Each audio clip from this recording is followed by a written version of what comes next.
I was on the edge of my seat the whole night. That's a good movie. It's crazy? So I told our players after, I think that's 13 in a row at home, 16 and 3 in the last 19. And not everyone's going to be a work of art. Not everyone is going to be a 20-point win. And the honest fact is, it's probably good to have a game like this where coming out in the second half, we didn't guard anybody. They lived in our paint. We turned it over. And now you look at this score, we're down, it was 113-109 with 140 to go. All right, so what are you going to do, guys? All right, are we going to be a team that executes and gets stops? And we outscored them 10-3 to close. Aaron Gordon gets a reverse dunk, makes 2 huge free throws on a short clock side out of bounds. Great execution by our players coming out of the timeout. KCP's pull up in transition, big shot. And obviously Nikola doing what he does at the end. Tie game, let's get the last shot, 2-man game between Jamal and Nikola. And, I don't know how many game winners he's had this year. We've seen him make a lot in his 8 years in Denver, but that was a hell of a way to finish a game out. So proud of our guys for finding a way and not dropping their heads and giving up when we were down by 4 with a minute 40 to go. Did you want Jamal to foul Fultz there when you guys didn't have any fouls to give, or?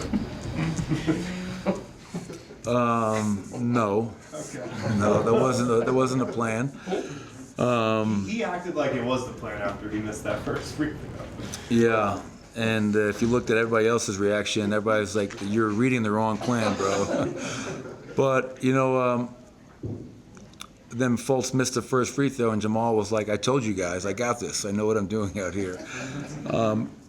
Obviously, at that point in time, I think it was about like 18 seconds ago, we're up 1.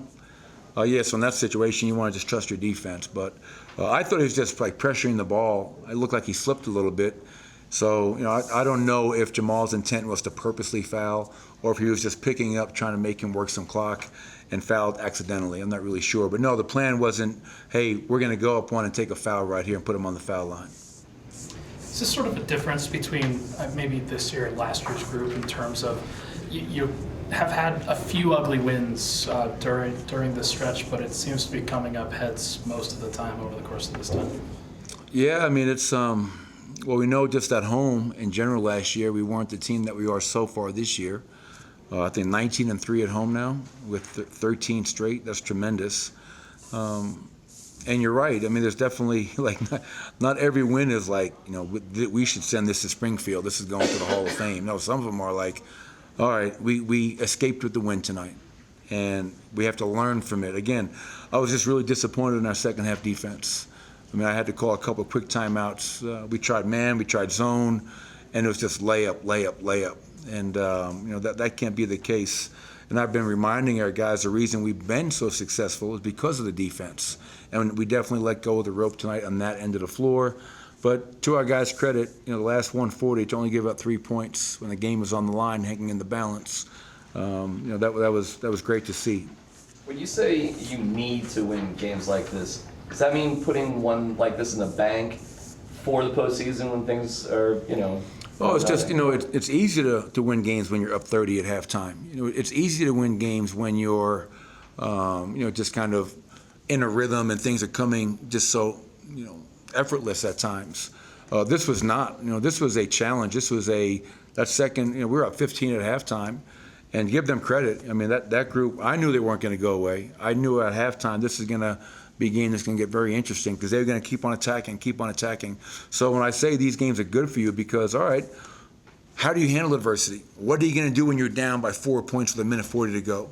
Can you get a timely stop? Can you make a big basket? Can you execute a side out of bounds play where we need to in order to get the points or the free throws?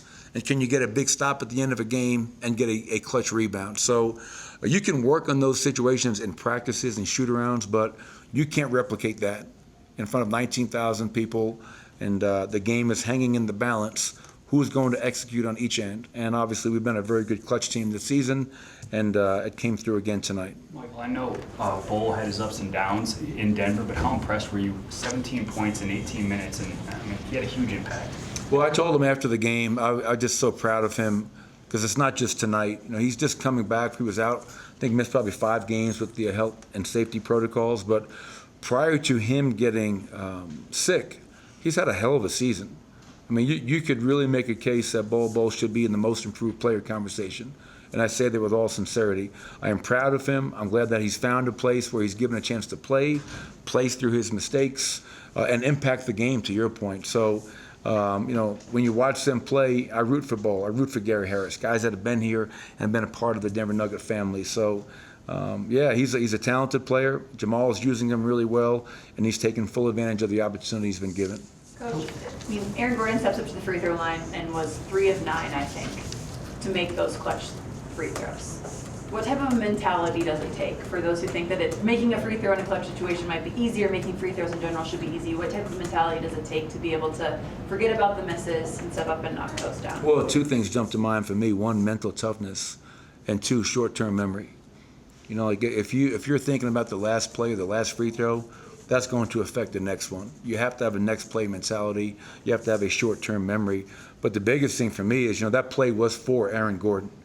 And, had full confidence that he'd either be able to catch the ball and dunk it with 3.8 in the shot clock, or catch, gather, and if he gets fouled, go there and make the free throws. So AG's had an outstanding season for us, 25 points, 8 rebounds, 5 assists, impacts the game in so many ways. I was proud of him and all the guys for just finding a way to stay with it and come away with another win.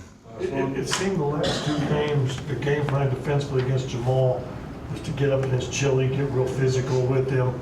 I thought Orlando was real physical with him tonight. A, what does that say? And B, how do you guys go about helping him if other teams try to pick that up? Well, you're right. I mean, the Clippers, they weren't even letting him get the ball in bounds. I mean, they picked him up 94 feet and made it really hard for him to get the ball, to touch the ball. Tonight, obviously, it was more he had the ball, but they were very aggressive in the pick and rolls, almost blitzing him at times. And I was just talking with them after the game. That one possession where it went all the way down to 3.8 when I called the timeout, just too much dribbling. He has to realize, what we have to realize, when they put 2 on the ball, somebody's open. If we space the floor correctly and you find Nikola in the pocket, something good is going to happen. Aaron Gordon at the rim, they sink to that, a corner 3 from Michael or Contavious Caldwell-Pope. But it speaks to the respect he has from our opponents. I mean, Jamal is a difference maker. He is a guy that we rely upon, and the attention that he's getting speaks to his value. And obviously, we can continue to help him by spacing, by moving, and making them pay for putting 2 on the ball. Thank you, Coach.